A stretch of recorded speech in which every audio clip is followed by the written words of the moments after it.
Francisco Munizaga y vamos a continuar con el estudio de Gálatas. Habíamos quedado en el 6, en el capítulo 2, versículo 6. Ahora vamos para el versículo 7. ¿Okay?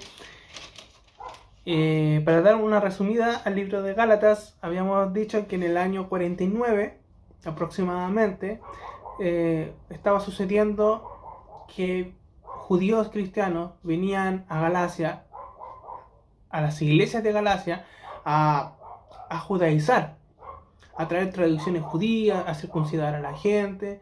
Entonces Pablo, al ver esto, manda la carta a Galacia. Y vemos que más adelante, por causa de cosas así, se forma un concilio en la iglesia para quedar de acuerdo en cuanto a la doctrina. ¿Ok? Pero antes que suceda el concilio, pasó esto. Ese es el lugar en la historia. Bueno, Pablo comienza diciendo que él es apóstol de Jesucristo, que junto a los hermanos que están con él les envían esta carta, manda la salutación, pero también les manda un resumen de lo que es el mensaje en total. Y está en el 3 y el 4. Dice que Dios Padre y nuestro Señor Jesucristo les concedan gracia y paz, tal como Dios nuestro Padre lo planeó. Jesús entregó su vida por nuestros pecados, para rescatarnos de este mundo de maldad en el que vivimos. A Dios sea toda la gloria por siempre y para siempre. Amén. Entonces, aquí Pablo está diciéndoles el mensaje que él siempre les viene a traer. No tiene ningún otro mensaje. Pablo no dice, no, ahora vengo con una vara. Es verdad que puede muchas veces venir con vara, pero no aparte del evangelio. No esa vara que decimos con vara de la ley, con vara de juicio, con vara de condenación. Es verdad que hay un cierto grado de condenación que vamos a ver más adelante. Puede haber condenación, ¿ok? Pero vamos a ver más adelante. El caso, por ejemplo, de Pedro, cuando Pablo reprende a Pedro. Esos casos se podrían dar dentro del Evangelio, pero nunca nos salimos del Evangelio, nunca tratamos a la gente fuera del Evangelio. Es decir, nunca les decimos a la gente, tú eres un pecador, tú eres una persona mala, y tú eres una persona borracha, tal vez, una persona pecadora que anda con vicios, con el cigarrillo. Nunca la vamos a tratar fuera del Evangelio. Siempre que tratemos un caso, lo vamos a tratar dentro del Evangelio. Por eso es que Pablo siempre comienza una carta, antes de tratar el caso, siempre vamos a ver que Pablo nos trata dentro de lo que es el Evangelio. En los casos de los Corintios lo mismo. En los casos de los Gálatas lo mismo. Primero les empieza diciendo el plan de Dios, lo que Él hizo. Después empieza hablando del caso. Vimos que recién desde el versículo 6 empieza a hablar del asunto. Pero anteriormente está saludando. Y no solamente saludando. Porque del 1 al 5 no está hablando de un saludo normal. Porque nadie se saluda de esta manera. Sino que está saludando y a la vez está exponiendo una verdad. ¿Okay? Está exponiendo la verdad del Evangelio, que ante toda circunstancia, ante cualquier asunto que tratemos, primero lo vamos a tratar con esto, con el Evangelio. Tenemos que entender bien esto. ¿Por qué? Porque si no entendemos bien el Evangelio, de qué trata, qué va primero, vamos a mezclar peras con manzanas. Vamos a decir, no, es que el apóstol Pablo está diciendo que ese caso es de condenar. O por ejemplo, no, el apóstol Pablo dijo que va a venir con la vara, que tiene que venir con vara. Y tenemos que entender bien a lo que se refería.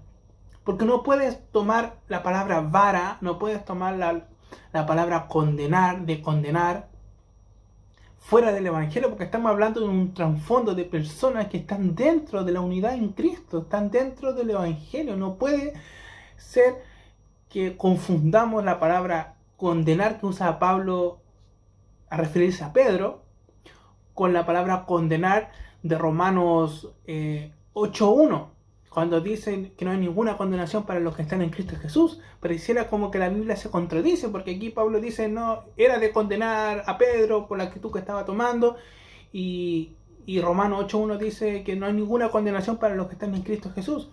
Entonces, pareciera contradictorio, pero no es contradictorio, porque aquí no está hablando de esa condenación de Romanos 8.1.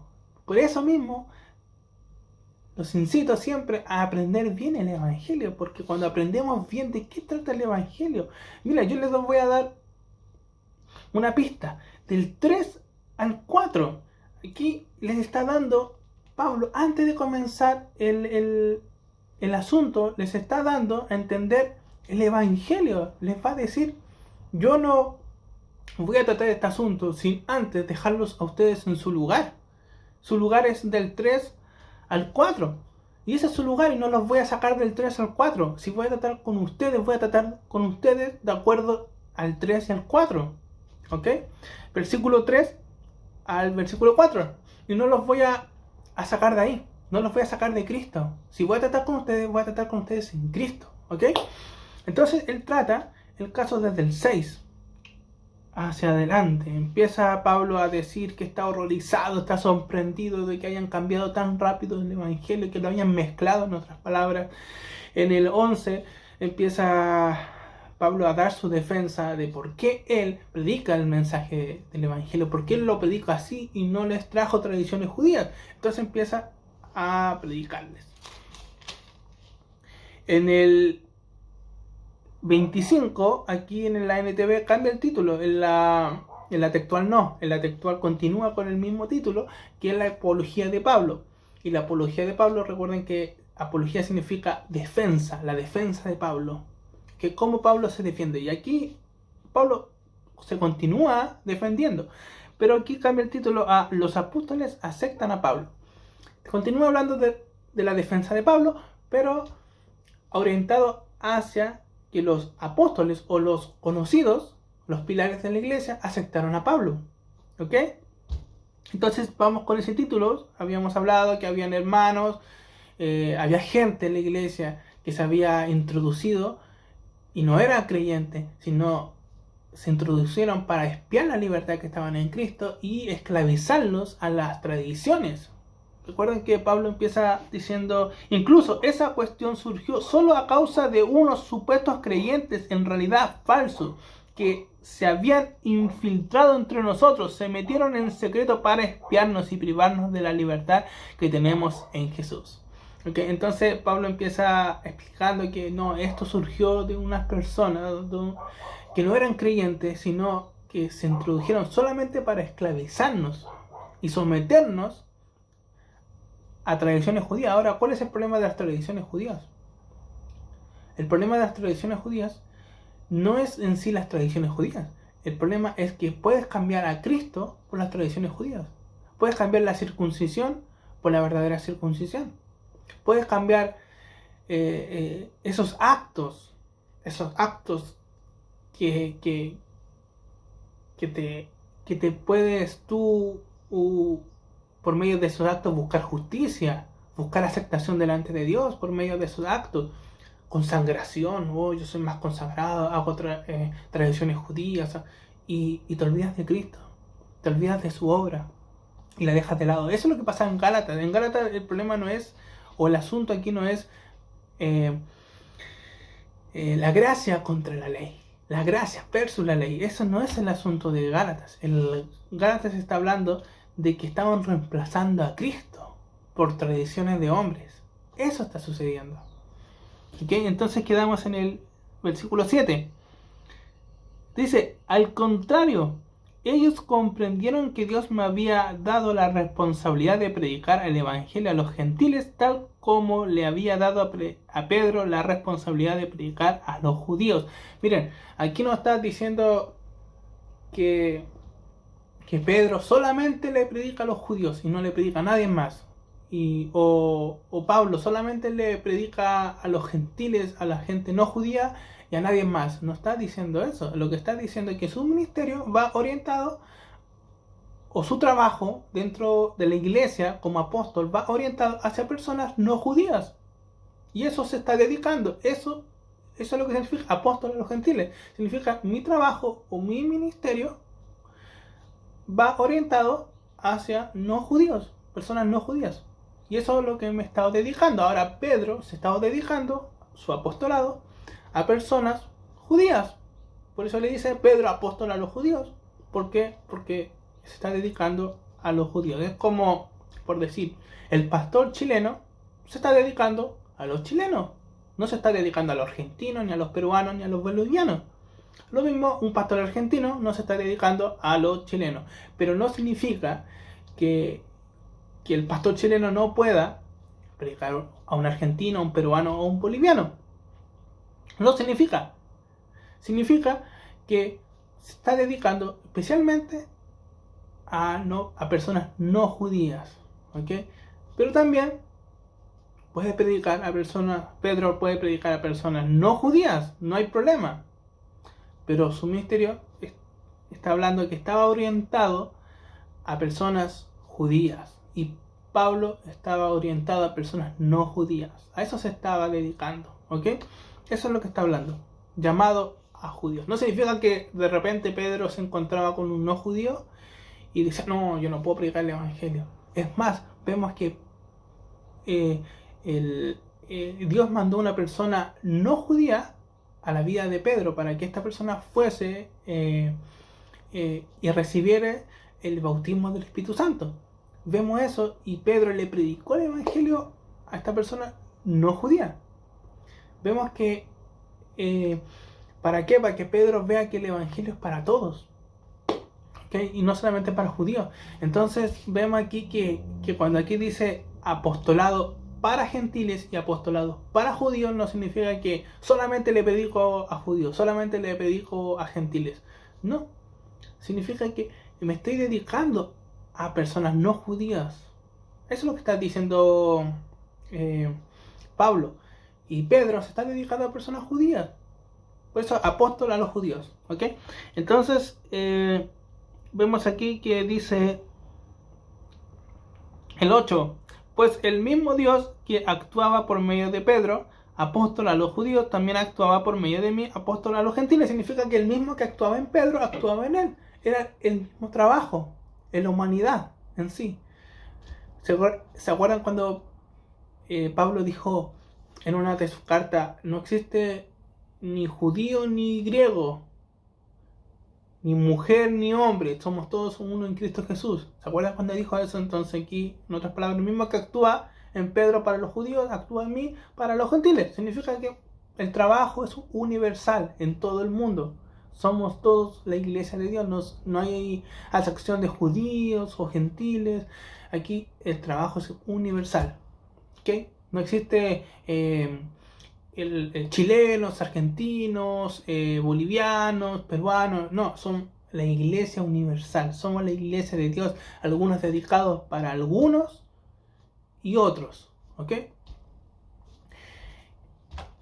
El 9 dice: de hecho, Santiago, Pedro y Juan, quienes eran considerados los pilares de la iglesia, ¿ya? Los líderes, los cabezas, reconocieron el don que Dios me había dado y nos aceptaron a Bernabé y a mí como sus colegas. Nos animaron a seguir predicando a los gentiles, mientras ellos continuaban su tarea con los judíos.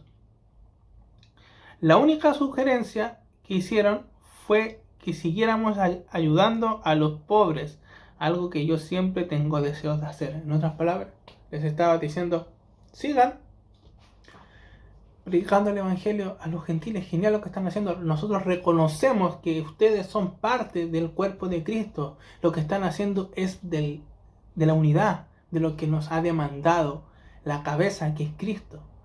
Reconocemos eso. Le está diciendo a los Gálatas que Pablo y Bernabé y las cabezas se quedaron de acuerdo, estaban en armonía, no estaban diciendo, no, es que tú predicas otra cosa y no le das tradiciones judías. No, estaban diciendo, está bien lo que ustedes están predicando, está bien, es el evangelio, estamos de acuerdo. Nosotros, el mismo trabajo que está haciendo Dios aquí en Judea, lo está haciendo por medio de ti, Pablo, a los gentiles, a personas no judías, ¿ok? Es lo mismo. ¿Ok? Y aquí dice en el 10, la única sugerencia que hicieron fue que siguiéramos ayudando a los pobres, algo que yo siempre tengo deseo de hacer, a los pobres de Jerusalén, que no se olviden de los pobres. También, bueno, sucedían casos de que había gente que perdía sus propiedades, perdía sus pertenencias por ser cristiano, y se quedaba con nada, se quedaba pobre, en otras palabras, era la persecución. Y lo que hacía la iglesia en ese tiempo, como vemos en el libro de Hechos, todo era de todos. Daban sus propiedades, daban sus pertenencias, se daban todo. ¿Por qué? Porque eran todos uno, comprendían esta unidad que tenemos en Cristo.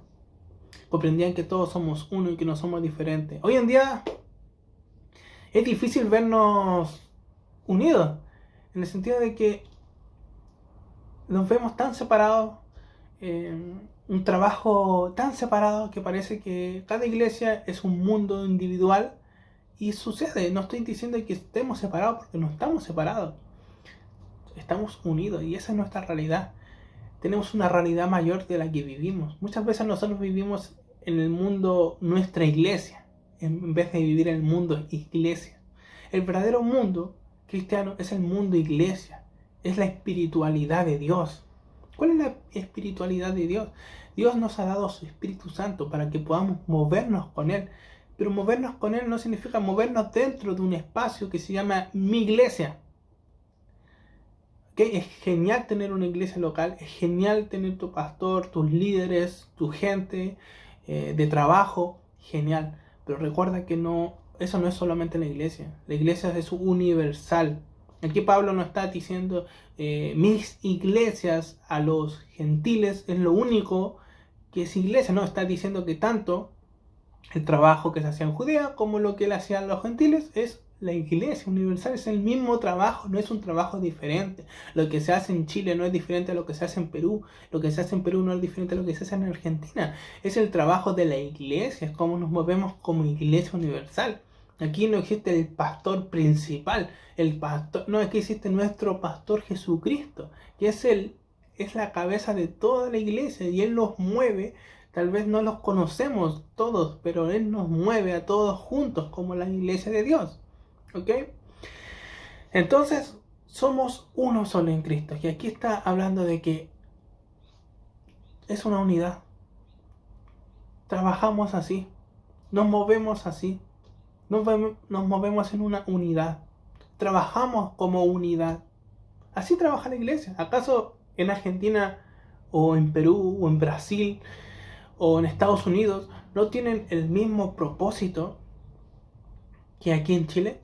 El propósito principal, que es exaltar y hacer llegar el Evangelio de Jesucristo. ¿Acaso no tenemos todos el mismo propósito o tenemos un propósito distinto? No, es el mismo propósito, trabajamos para el mismo reino, tal vez con diferentes funciones, diferentes objetivos, pero trabajamos para el mismo reino. No somos diferentes, somos un cuerpo en Cristo.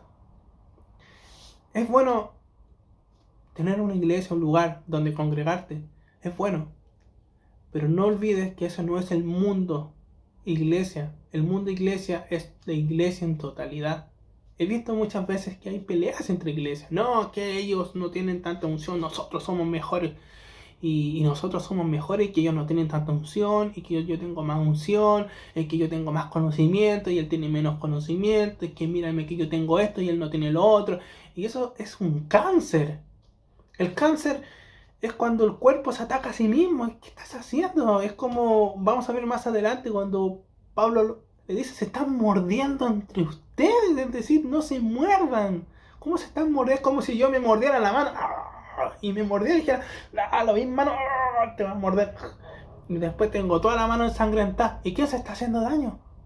Yo me estoy haciendo daño. ¿De quién es la mano? Es mía. ¿De quién es ese hermano? Es mío, es mi hermano.